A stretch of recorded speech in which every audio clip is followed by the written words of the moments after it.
Today I've taken a road trip to Cushman, Arkansas, and we're going to explore Blowing Cave. I'm so excited to learn about this cave.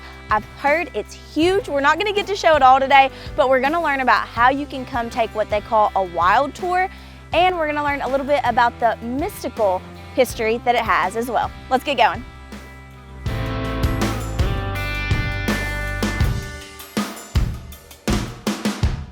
So I'm here now with Destiny. We are inside the cave, and I know that y'all have done so much work. Tell me a little bit of history about Blowing Cave.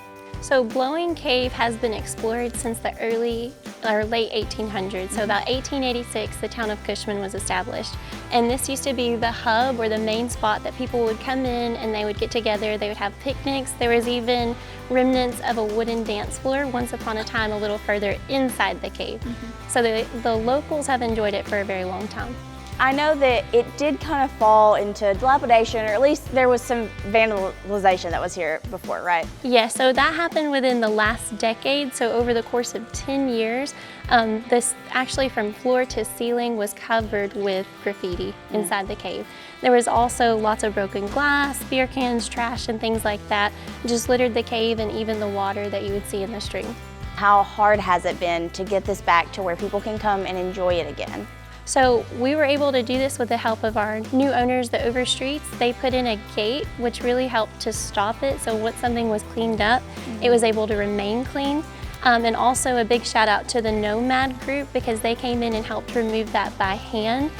Some of the graffiti that lays within the wild tour, that has to be done by hand, and that's looking at me doing that right now. So that's probably gonna take into about 5 years to get that fully removed from the cave. Well, I can't wait to explore it. I've never been here before, so I'm ready to get going. Awesome, well let's go caving and check out Stalactite Hall.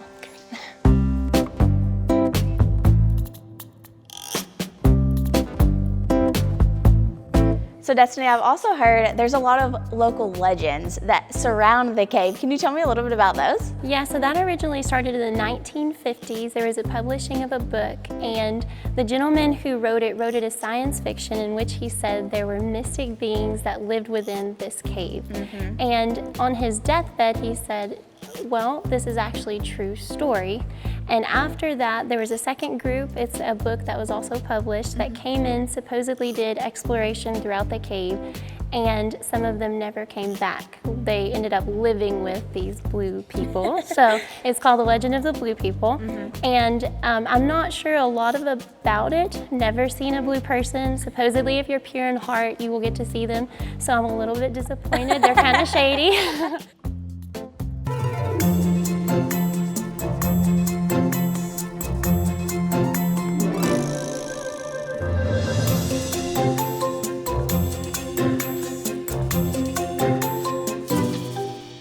We're about to check out some cave amphipods or cave shrimp, and all of these species have started to make a major comeback, and that's happening because of controlling the foot traffic. So simply placing these rocks to keep people from stepping through the pools. You can actually see where there are old footprints through here.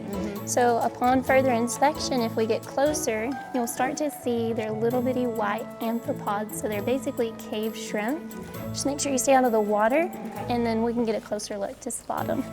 Oh, there they are right there. Oh, they are tiny. They are very tiny. We also have a giant one that prior to this year were only found at the Cave City Cave. Tell me a little bit more about the salamanders, how many you had a few years ago and then how many you have now. Right, so before I became a guide here, I would still come in and do what's called a biodiversity count, and I would measure the population of those salamanders. And what I was finding is that we would only have about 30 to 40 babies in specific pools each year.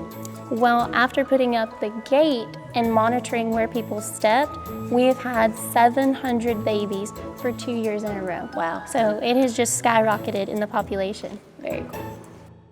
What do you hope to continue seeing for Blowing Cave in the next 5-10 years?